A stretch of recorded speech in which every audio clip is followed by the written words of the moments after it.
I'll wait for the little message. There we go. Okay, got it. All right. Well, good morning, good afternoon, good evening, wherever you are in the world. Thank you for joining us today for the Global Chamber's monthly Export Import Forum. I am the moderator, Anita Rodal, president of SBPI Services. We connect importers, exporters, and global companies to the best currency exchange companies for them based on their location and the countries they do business in or with. I am also very proud to be a member of the advisory board for the LA chapter of the Global Chamber. And for anybody who is new to the Global Chamber, just so you know, it is a growing collaborative community of CEOs, executives, and business leaders in over 525 metro regions around the world and growing all the time. The mission of the Global Chamber is to foster growth in cross-border business, trade, and investment in every region of the world by providing its members with warm introductions, valuable connections, and timely information. I do invite you to put your contact information in the chat and especially the link to your LinkedIn page. Please make sure that you have your full name on your little square for the Zoom so that people can find you as well. And don't forget to save the chat afterwards. That's always helpful. Okay, so real quick how today's forum works. The first 2/3 of the hour, in other words, the first 40 to 45 minutes, we will spend interviewing our two amazing experts. And in the last 15 minutes or so, we'll open it up for Q&A and conversation. And as you know, it is being recorded. So if you miss anything or have to step away, you will be able to go back and watch this on the Global Chamber's YouTube channel. They usually send out the link not too long after the forum. Okay, so I'd like to remind everybody except whoever is speaking at the moment to keep yourself muted through the first part of the program. And then at the end, we will, you can unmute yourselves for the questions and answers. So today, as I said, we're very lucky to have two amazing experts from two different but interrelated fields. And because we have limited time, I will read you only a fraction of their complete bios. So I do urge you to look them up on LinkedIn, where you get more complete information on their achievements. So we are going to start with Elizabeth Glenn.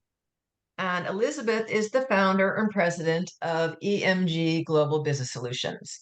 She is a global trade and export operations strategist, and for over 30 years, she has worked with manufacturers, fine-tuning all aspects of their export operations, global logistics, trade finance, and compliance. In working with Elizabeth, manufacturers accelerate the results of their investment exporting and maximize their competitive advantage in global markets. Elizabeth is also a team lead with iTrade Digital, a digital trade platform that brings sellers and buyers together to negotiate trade transactions in an efficient, cost-effective manner without the use of paper. A distinguished speaker and trainer, Elizabeth has taught global business management, leadership, ethics, and culture at the University of Laverne and has taught international trade courses for UCLA Extension as well. In addition, she has developed and facilitated customized programs for UC Riverside, the University of Phoenix, and UCLA Extension. Elizabeth received her master's in international management degree from Thunderbird School of Global Management at Arizona State University now, but not then, and her Bachelor of Arts degree at my alma mater, the University of California, Irvine. Welcome, Elizabeth. Thank you. It's a pleasure to be here and welcome everyone. All right. So first, we're going to start off with the 4 questions I ask all of my interviewees, and then we'll get into specific stuff for your realm of expertise. So how long have you been in this globally oriented line of work? I sort of alluded to it, but give us more.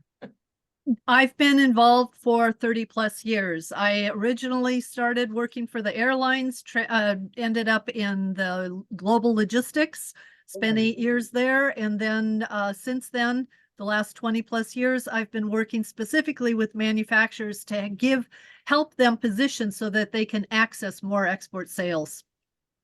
Yeah, perfect. So that answered my second question as well, which was what got you into it? Unless there's anything you want to add, like when you left the airlines, like what made you say, okay, this is the direction I want to go now? It was more sporadic because I had gone back. I had gone to Thunderbird, graduated, came back to the airlines, and of course, it wasn't doing well. So I ended up on the freight side of transportation and worked for a freight forwarder. Okay. God, that's interesting. Now, what do you like the most about what you do?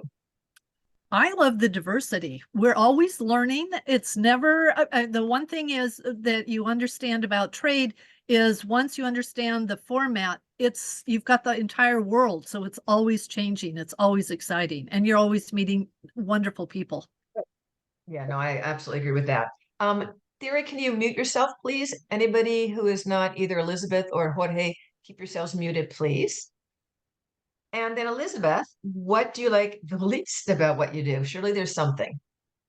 I would say it's lack of process. A lot of companies get involved in exporting and they just don't have it aligned. So if we can help them to streamline it, it makes it easier. And for them as Okay. well. Okay, that makes total sense. Yeah, there's always got to be something that's a little frustrating. Okay, so now let's get a little more specific to what you do. Give me the top 5 reasons why small, medium-sized businesses should consider exporting. The top five that I would say is first, they're looking to increase their production capacity. That is one element. Number two, I would say when the economy peaks and valleys, you want to be diverse across global markets because not all markets are going to be down at the same time. And typically, I share the 3 reasons to be involved in exporting: access to customers, increased sales, and boosting profit. That's your key motivation. Okay, great.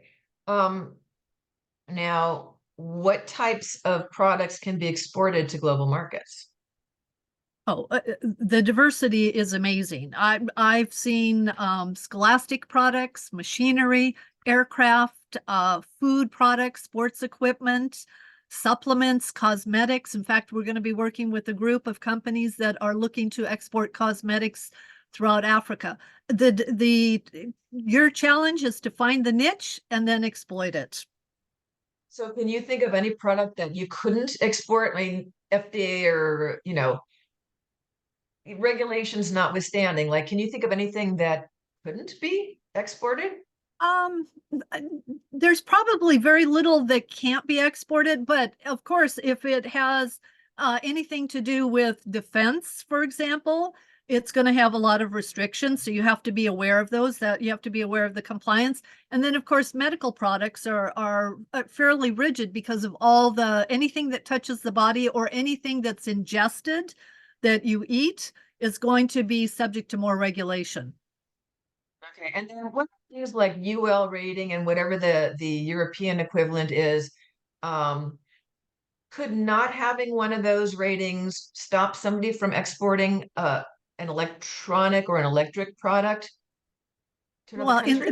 that's a good question actually, because in the US, to be able to sell your products, it has to meet what we have, the UL standard, or sometimes you'll see the ETL, which is somewhat of a temporary. And then, of course, in Europe, you're familiar with the CE process. You need you have to have received that. I mean, there's no point in competing in proposals if you don't have that, because it'll just be put set aside. So it's very important for companies to understand the regulations and to respect them. Also, I just came back from Mexico with a group of companies, and one of the things for the airline or the aerospace industry is they have to be what they call AS91 certified, not compliant. For US companies, we want to be certified, and it is an investment, but also keep in mind, once you have that, it's going to open up much more opportunity for you.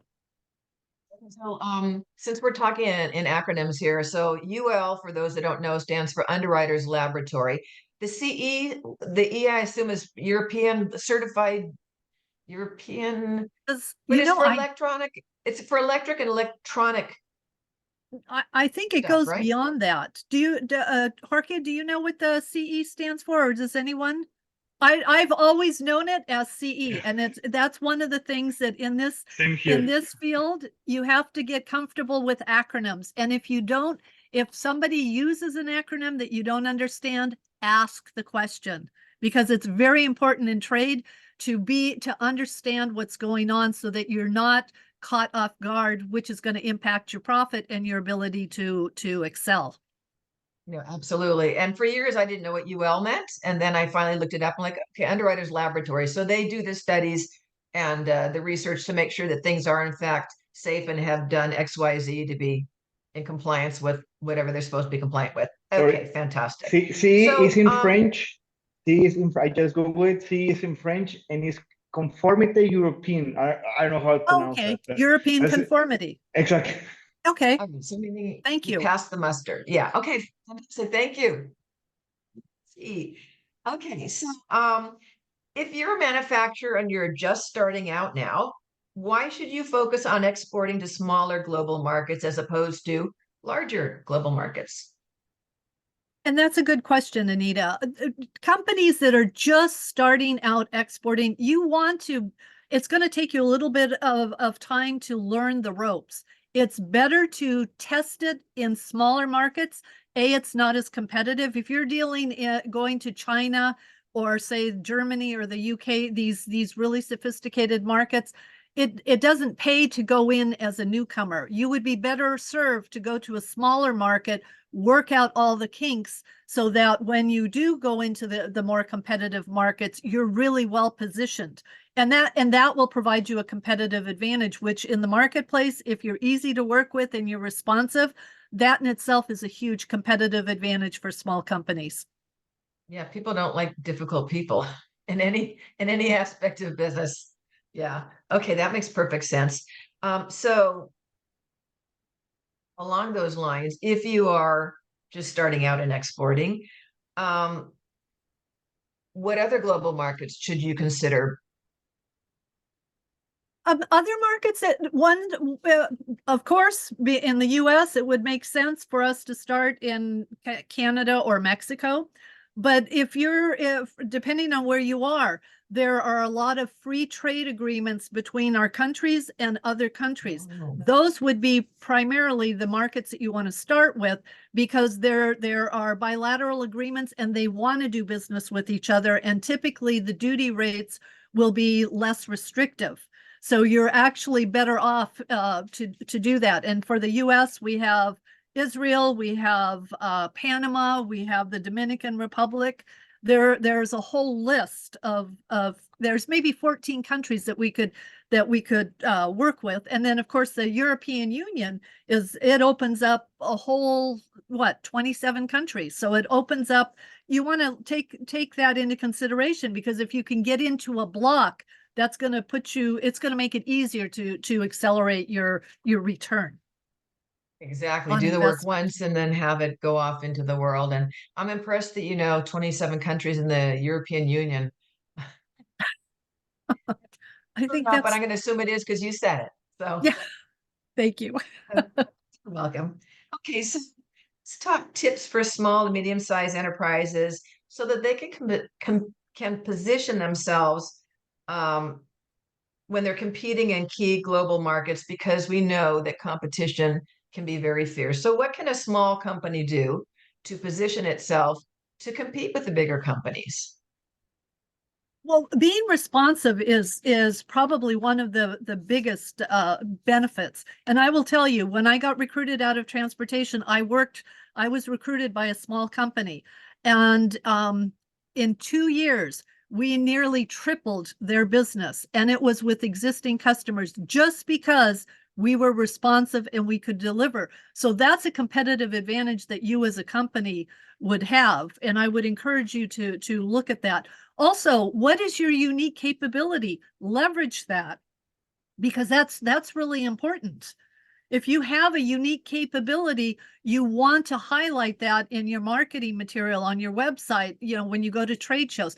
The other thing is, walk your trade shows in your home country. There are always going to be foreign companies coming to visit. So that's another way to open up the dialogue without having to travel, share your expertise, and then you're going to hear what they have so that you can position yourself competitively for like companies and other companies across other sectors. Okay, yeah, that's really good. And I like what you're saying about walking these trade shows. Most major metropolitan areas have convention centers, and there are usually, like, if you get in the habit of checking the websites, they'll have their Mhm. calendars posted for at least a year out because that's how far in advance you have to book these things. So if you're in Southern California, we've got LA Convention Center, we've got Orange County, San Diego. I've driven many times. It's 2.5 hours, but it's a huge convention center. So that's a great tip to do that. What examples of unique capabilities? I mean, everybody thinks they're unique, but Look, what does that mean? I'll share. I was in Mexico on a trade mission and I met a business owner. He does his company does deionized water, which it turns out it's required for to sterilize, I guess, medical devices, but also apparently the auto industry uses it for their components that are put into transmissions. So it's interesting. And I asked the business owner, who is his competition? He didn't have any. I mean, that's a huge competitive advantage. And having that conversation and helping him to be aware of something that you do uniquely that most others don't have can open up the world of opportunity to you. So ask your clients, what is it that they like about you? What is it? Why do they buy your products or service? Why, what keeps them coming back? And you probably underestimate your capabilities. Oh, that's interesting.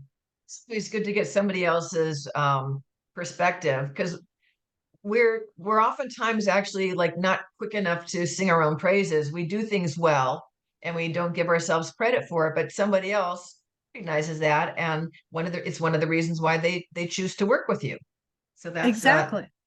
yeah, that's awesome. Okay, and then last question for you. Besides hiring a strategic coach such as yourself, what are the first three steps that someone should take to get started as an exporter? Well, and I'm going to answer that. We're based in California or in the U.S., but I'm sure you have something similar in your home countries. I would encourage the companies to first go to wherever their go-to export resource is. Look at the videos, look at the questions. On in the U.S., it's trade.gov. There's something called export readiness assessment for beginners, mid players, and seasoned players. Look at the questions that are being asked, because that's going to help you to position your company so that when you actually start exporting, you're going to do it more quickly and more effectively. And then the last thing is attend workshops. Walk the trade shows, talk to people, go to workshops, ask questions. I encourage you to look at the videos, because the videos will give you a high level overview of like logistics and export compliance and all these different things. And most of the time it doesn't make any sense for us. But if you have a basic understanding, when you start to meet these people, you can ask questions.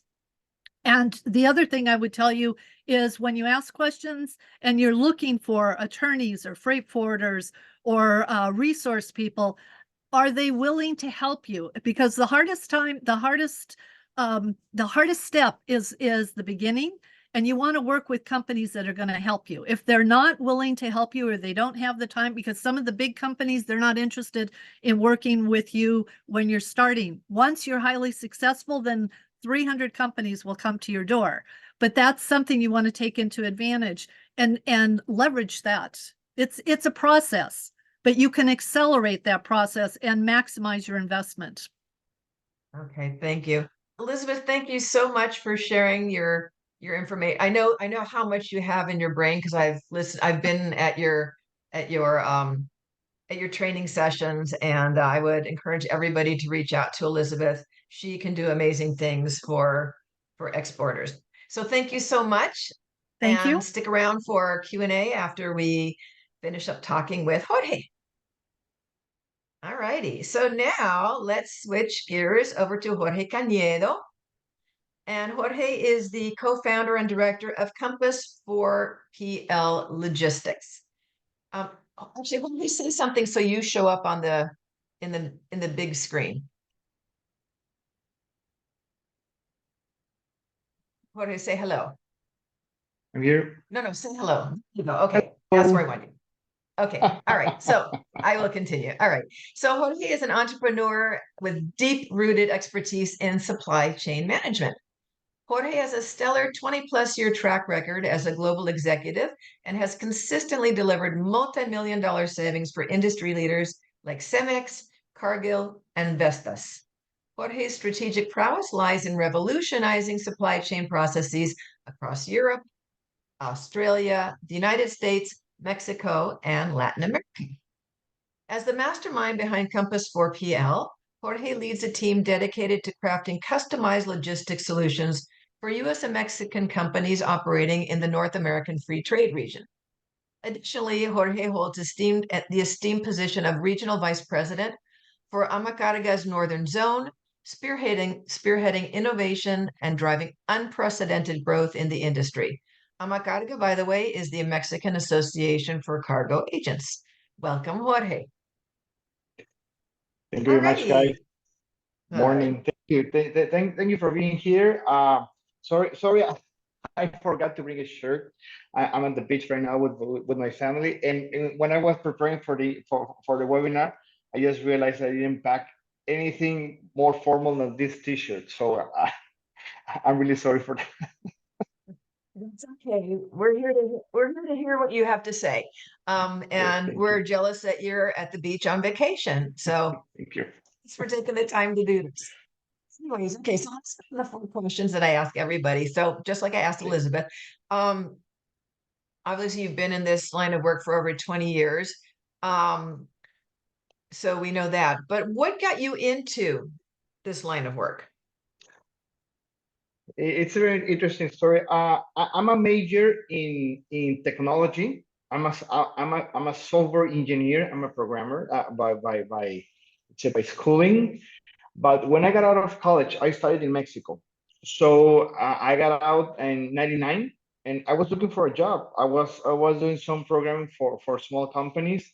Back then, internet was not what is right now. It was just starting to grow. Companies were looking for their websites, but everything was very basic. Nobody understood where the future was. So I needed a job, and I was looking around, job hunting, and I found a huge company in Mexico, actually a worldwide cement company called Cemex. Is the third largest cement manufacturer in the world. And I started the process with them. And it was a training program. There wasn't a fixed position. But when I finished the process, after 4 or 5 months, HR told me, you have what it takes to be in logistics. I said, okay, yes, I'm gonna be in logistics. Give me a job. And that was 20 years ago, and I'm still here. So actually, somebody else decided for me, but I'm still here. I love it. I feel very lucky because in my first decision, I found what I was good at, and what I love to do. So it was fun.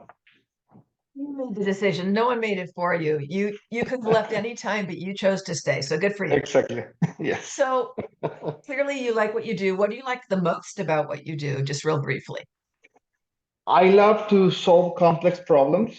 So when we started the company, I work for large 100 Fortune 100 companies with large budgets, big salaries, and complex logistics problems. I always been on the user side. So I thought, what will mid-sized companies do to solve their problems? You don't have the money to pay a supply chain director 300, $400,000 salary, but they still have issues to solve those kind of situations. So I decided to say, okay, what I'm good at and what I like, and I like to solve complex problems. Compass is a complex logistics solutions provider.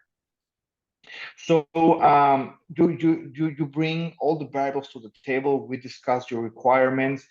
We understand where you want to go, and we build the solution for that, and we execute it. It's not just consulting. We do the consulting as a tool to design the project and to design the solution.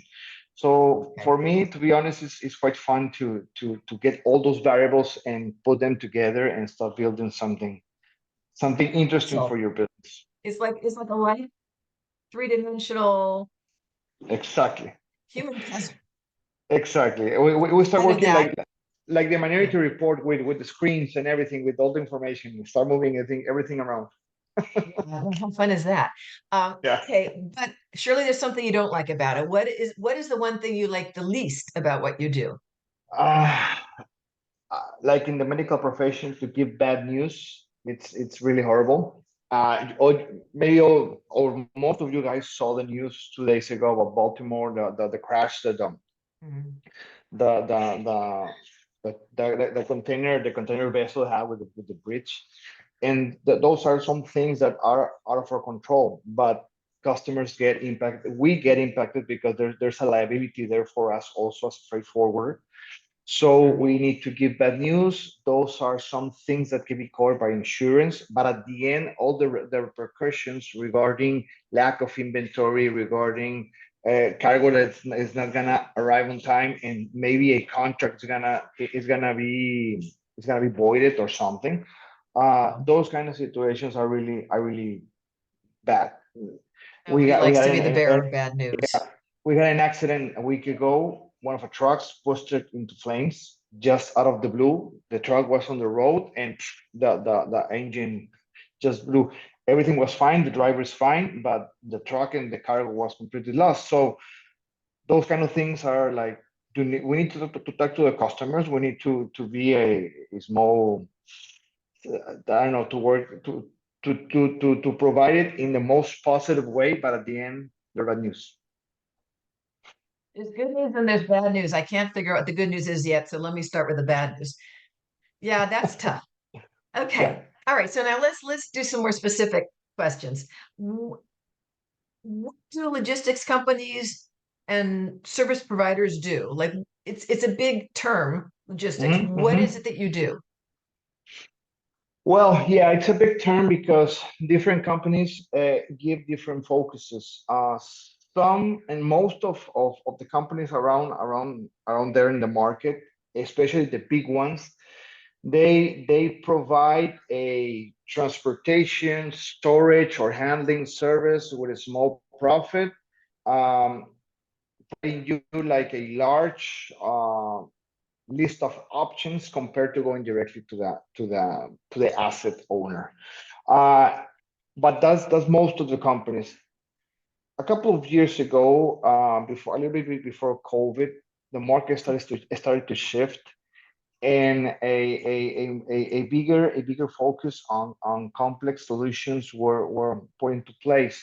So basically, what a logistics company must do for you is to understand your problem, to work hand by hand with you to understand what you're trying to solve, because it's very common, and everybody wants to reduce cost, especially on the logistics side, because in any manufacturing, distribution, or whatever company, logistics is the second largest cost after overhead. Wow. So everybody wants to focus on that part. But what business owners don't understand is that they don't need to have a cheaper freight. They need to understand how the logistics model is working and try to optimize every single step in the process. And in a second, they're gonna get benefits, and they're gonna reduce costs. So a well-defined logistics company needs to be able to understand what your business does and how they can use their tools to improve their operation, reduce their, but it's a two-way street, because the company needs to be able to do that, but the business owner or the business executive or the company itself needs to be open to share information and to share the requirements with you so you reach your goals. Got it. Got it. Got it. Okay, now that makes perfect sense. Um, let's see. Why would someone want to use? I mean, especially based on how you're explaining that, you kind of orchestrate, where to save, how to make things run smoothly and everything Exactly. else. But why would a company want to use a logistics company, like, for example, to book the air or the, you know, the sea, the freight part of it, why would they want to use logistics company versus booking directly with a carrier? Well, it really depends on the situation. For example, 2 days ago, I got together with a new CEO from one of our customers that have been with us for the past 10 years. He's new in town, he's new in the company, so I wanted to introduce myself and tell him what we do for them. And he asked me a very interesting question. He told me, why do you don't handle our exports? You only handle our imports. And what I told him is that, to be honest, you're better than me in handling your exports because you're exporting your final product is more or less a commodity. So it's a very price sensitive product. And you have two export facilities. Carriers are more willing to work with you than to work with me.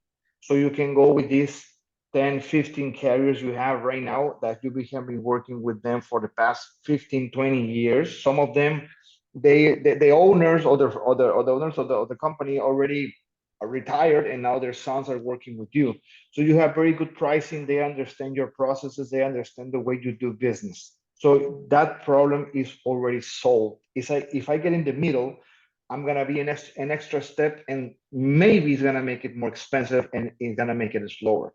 But on the import side, you have 20 suppliers in 7 different countries. You have 50 manufacturing plants.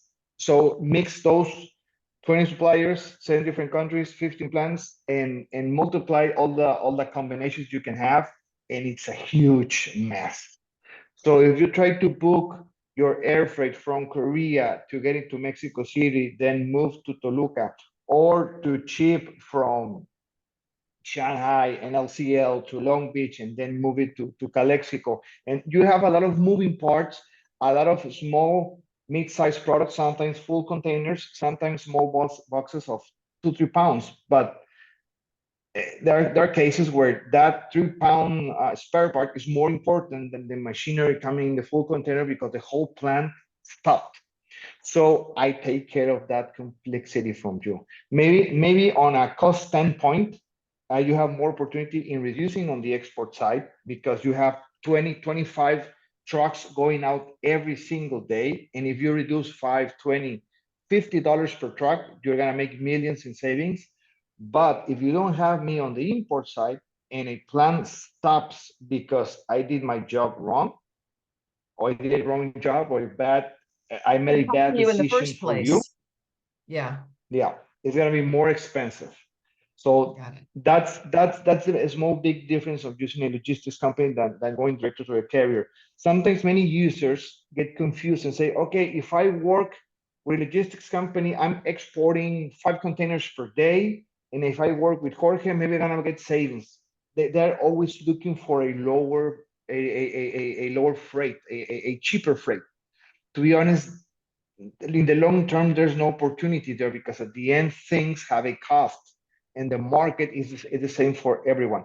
At the end, if I have more buying power than you're gonna have some savings, but it's not a long term solution. Yeah. So I sometimes encourage our customers. I tell them, okay, I found this. I think it's better for you guys to go directly. So I have more questions I want to get through. So, but what you're saying makes total sense. Um, how do logistics companies interact with customs brokers? Well, for the logistics company that only work domestically and or internationally, we do both.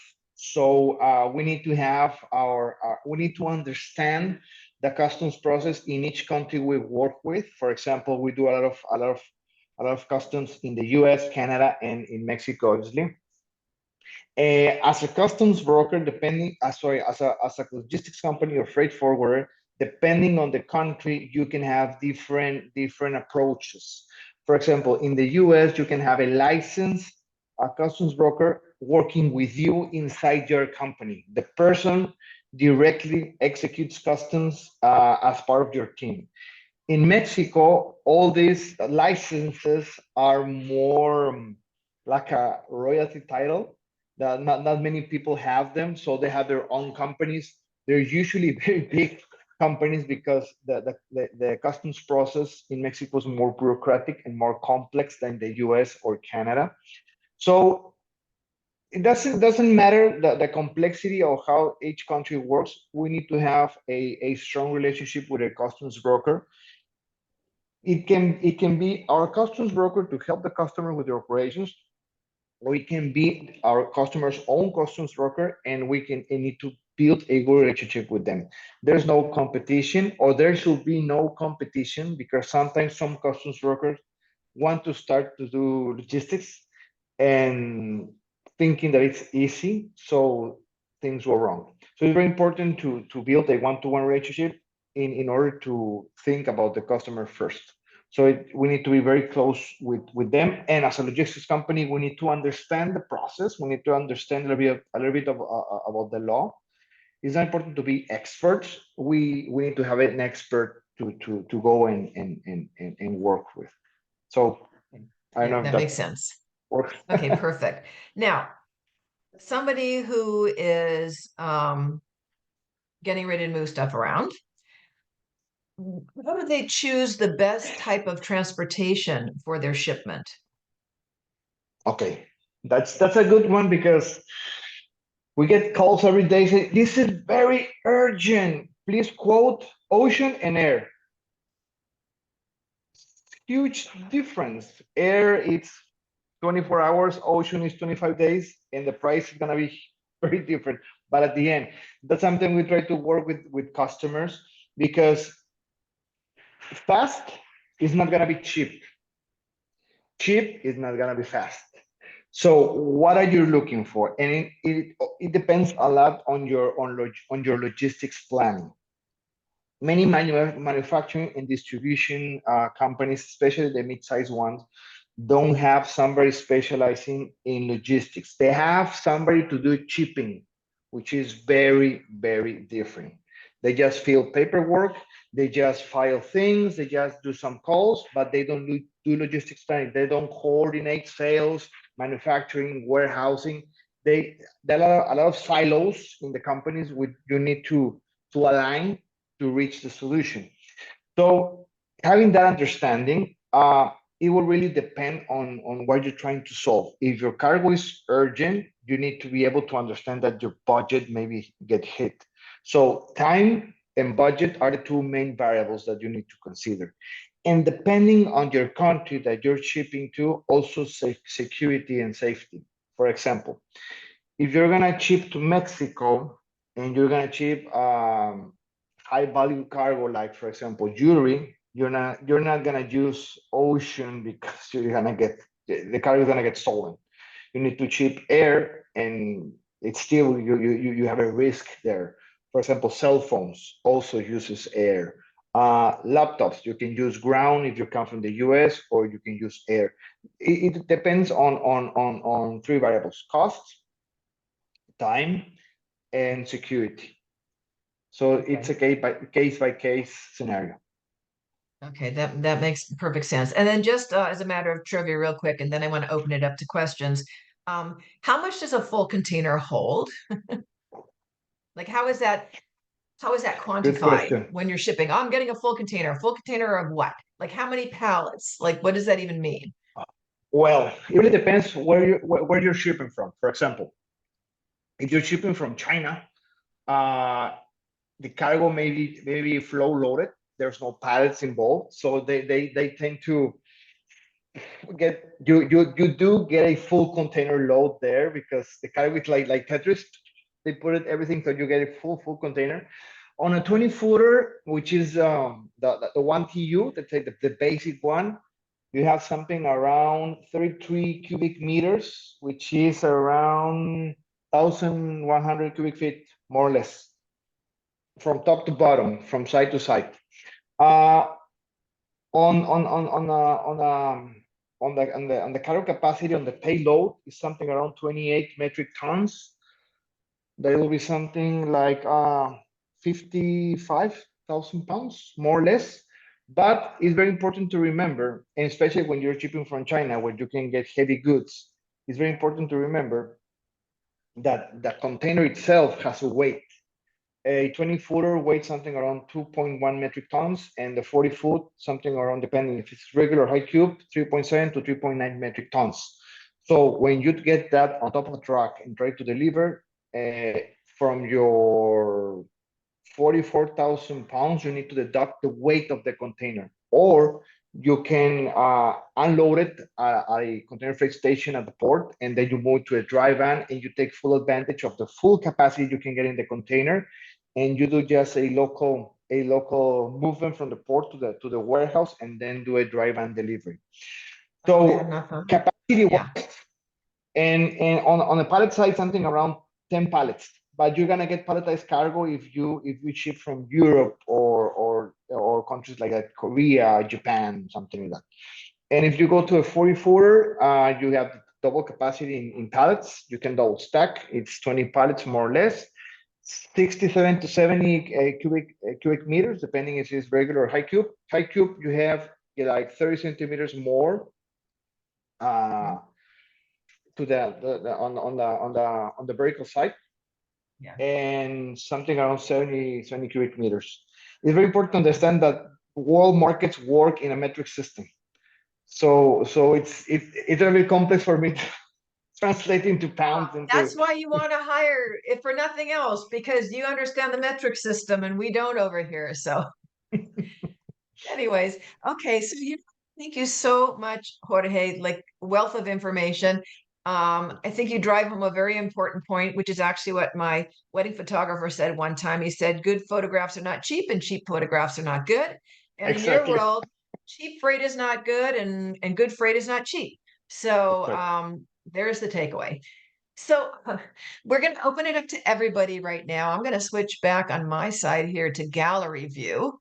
And feel free to unmute yourselves. If you have a question, you can either raise your real hand or your virtual hand, Alt-Y will raise your virtual hand.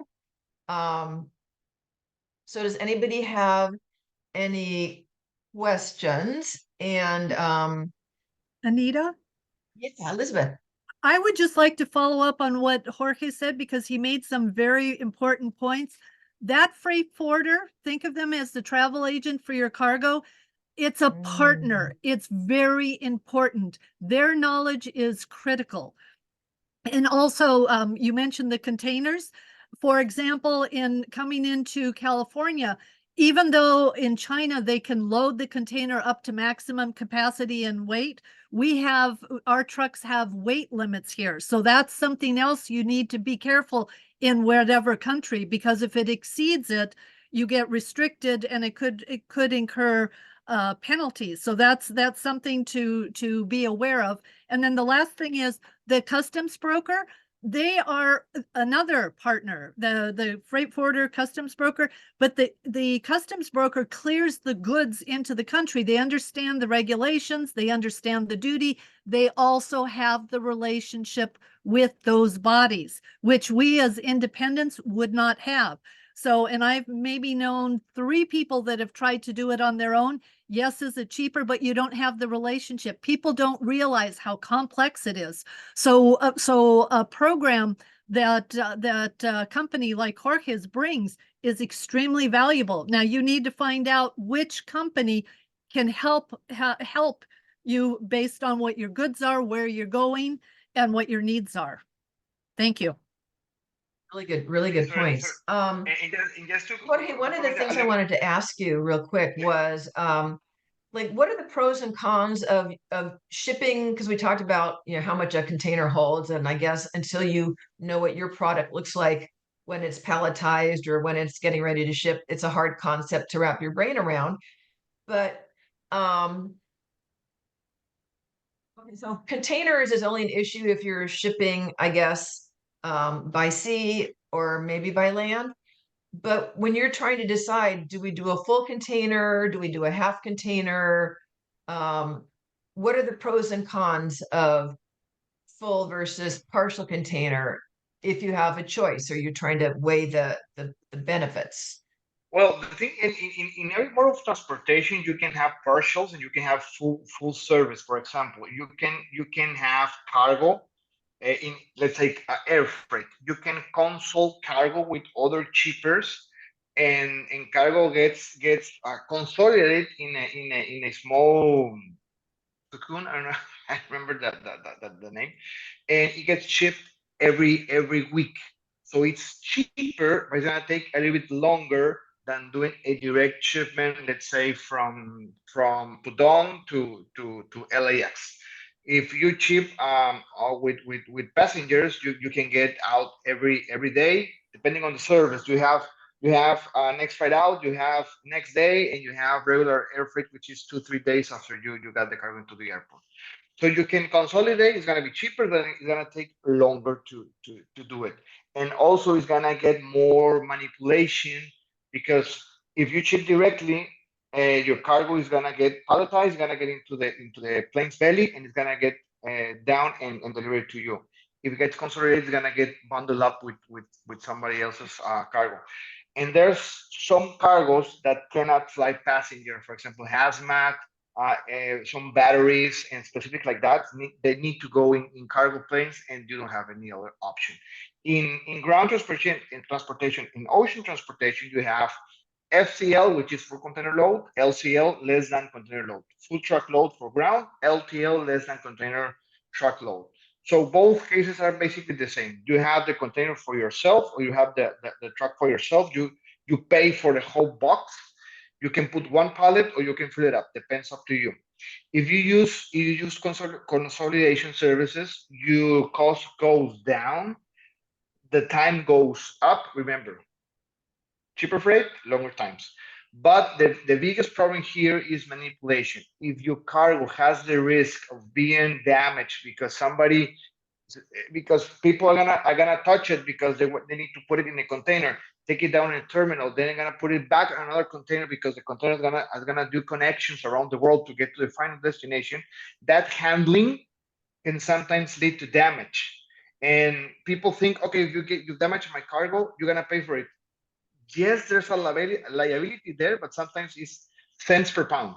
So if your cargo is very fragile and very expensive, even though you don't fill a container, it's very to ship it directly on a single container just for you.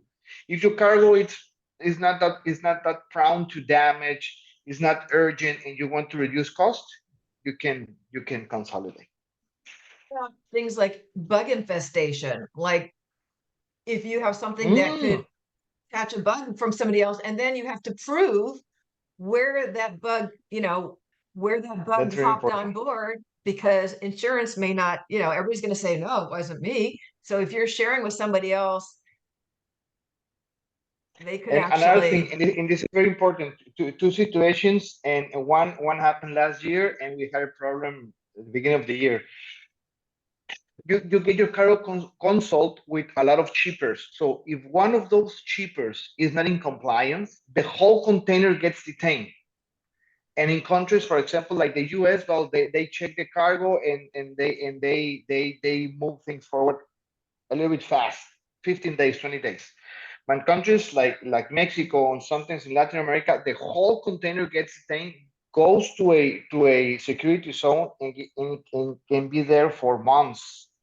So your cheap freight made you lose your cargo because of somebody else's problem. Because at the end, customs looks at the full container. They don't look at Anita's bit of lading. They look at the whole container as a problem.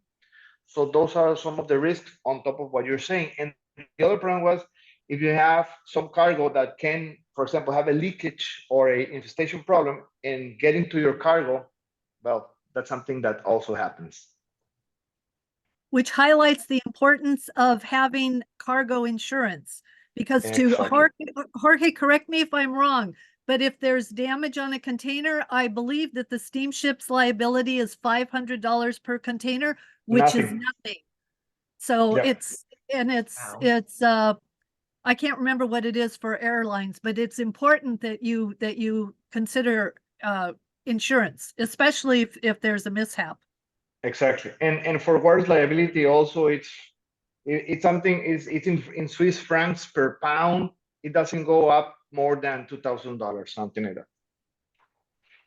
Well, that's insane. I mean, nobody ships something that's only worth $500. That's And like, most why people even? will find out by when it happens. That's why it's beneficial to work with the freight forwarder, to work with your customs broker, because they can help you to overcome those situations so that you're not in that position in the event of a mishap.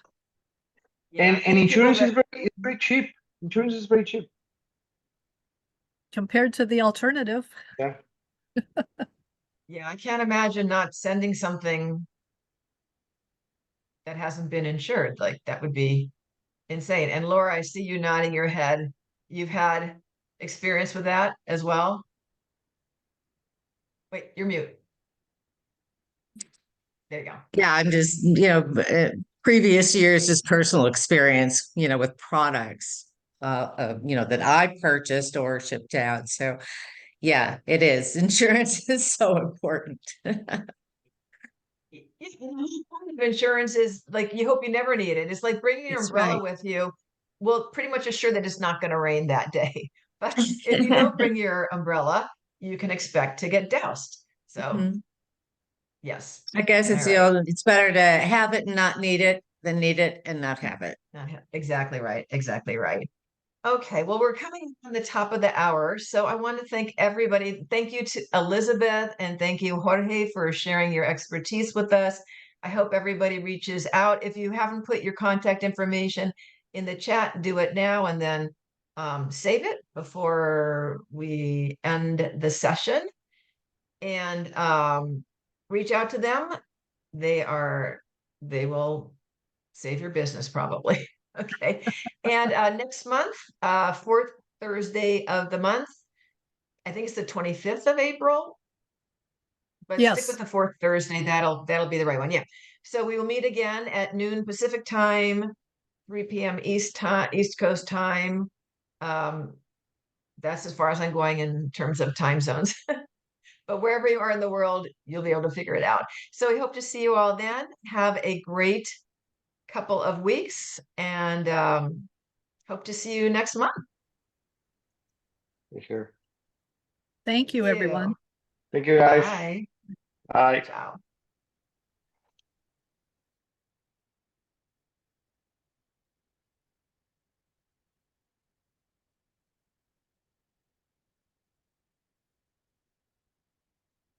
Thank you, Anita.